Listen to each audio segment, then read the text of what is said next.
Hello everyone, my name is Emily Rodriguez, and for my individual presentation I decided to review the film Song at Midnight from 1937. It was directed by Ma-Xu Weibang, starring actors He Ping, Jin Shan, Zhu Wenzhi, Shi Chao, and Chu Manli. It was set in 1926, a year that saw the beginnings of the Chinese Civil War between the nationalist government and the Communist Party. The film also features flashbacks to 1916, when any signs of revolutionism were smothered.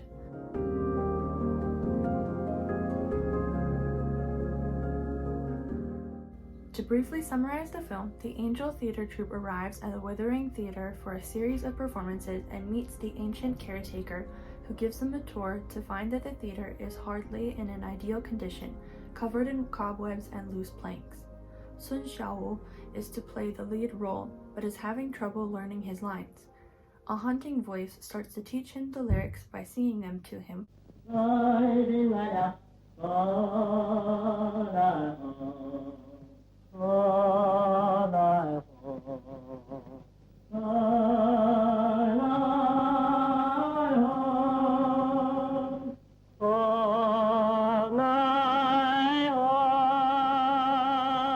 Xiao is successful in his performance. When he pursues the voice to thank the singer, the man he finds in the tower is Song Danping, a famous actor who started as a revolutionary but had to change his name and occupation in order to hide. He was in love with a woman named Li Xiaoxia, but so was his rival, Tang Jin. After being rejected by her, Tang has acid thrown at Danping and has to be taken care of for a week, with bandages covering his face and hands.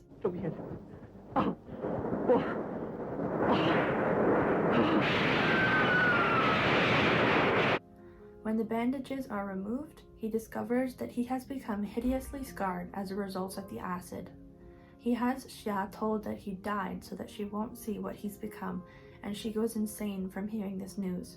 For years, Danping has sung to her from the theater next door as his way of comforting her.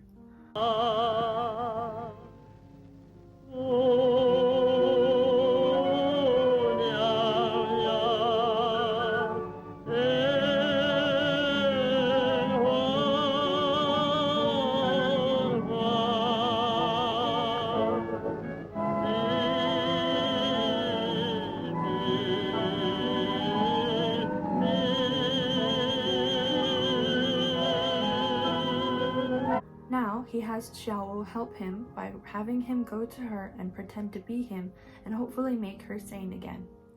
Meanwhile, Tang Jin, now the owner of the theater, has set his sights on Xiaowu's girlfriend, Jie. He has her come see him in his house, but she rejects him, just as Xia had done a decade ago. When Xiaowu learns of where Jie is, he gets upset with her and refuses to believe that she went to Tang's house unwillingly. The next day, in the middle of a performance, Tang attacks Jie in her dressing room. Xiaowu fights him off, and Tang tries to shoot him, only for Jie to place herself in front of Xiaowu and be killed instead. Danping emerges and confronts his old rival, fighting him up to the tower room. An angry mob surrounds the theater, witnessing Tang fall out of the window and spotting Danping's monstrous form at the top of the tower. The mob chases Danping all through town and to an abandoned tower, which they set aflame. Danping, with nothing left to live for, falls to his death into the river. Meanwhile, Xiaowu has gone to Xia, who has regained her memory and her sanity. The two mourn Danping and stand together at the end of the film, gazing at the sunrise.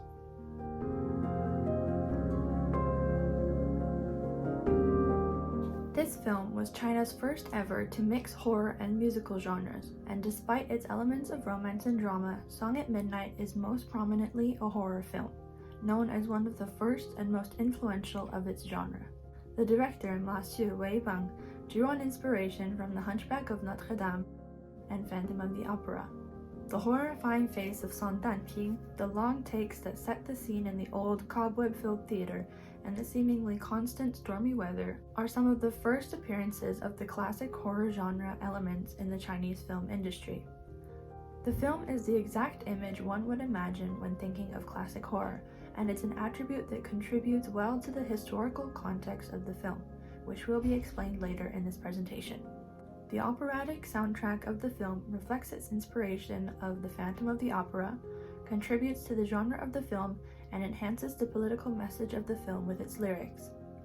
Music serves as a part of Dan Ping's character, a famous actor who uses his talents as his only way to comfort the love of his life, and acts as the way Xiao finds Dan Ping and forms a relationship with him. Without it, the story would have played out very differently. Dan Ping's facial scars are a result of the feud between Dan Ping and Tang. Therefore, it can be interpreted as a symbol of the ongoing battle between feudal and revolutionary forces in China, helping to associate the film to its historical context, which I shall now go into.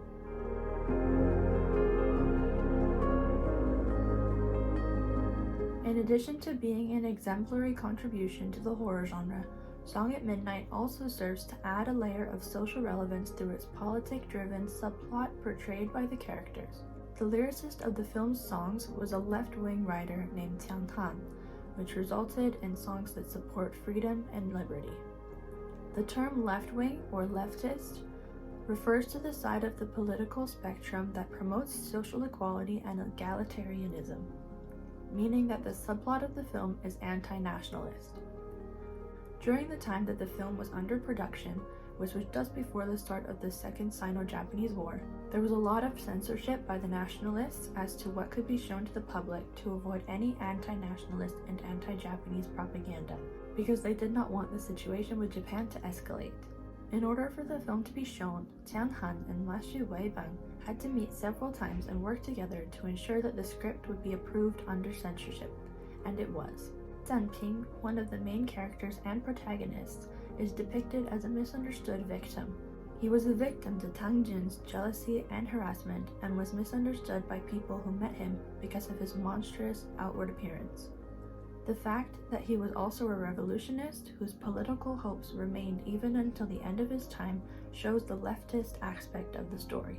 Dan Ping's death would lead most viewers to empathize with his character and encourage them to feel discomfort towards the status quo they had grown accustomed to.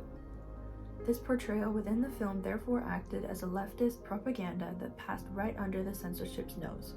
Song at Midnight has a historical context that accurately reflects the ideology and censorship of the time, and its representation of the horror genre makes it one of the most well-known and loved classical horror Chinese films. Thank you very much for listening to my presentation, and I hope you enjoyed.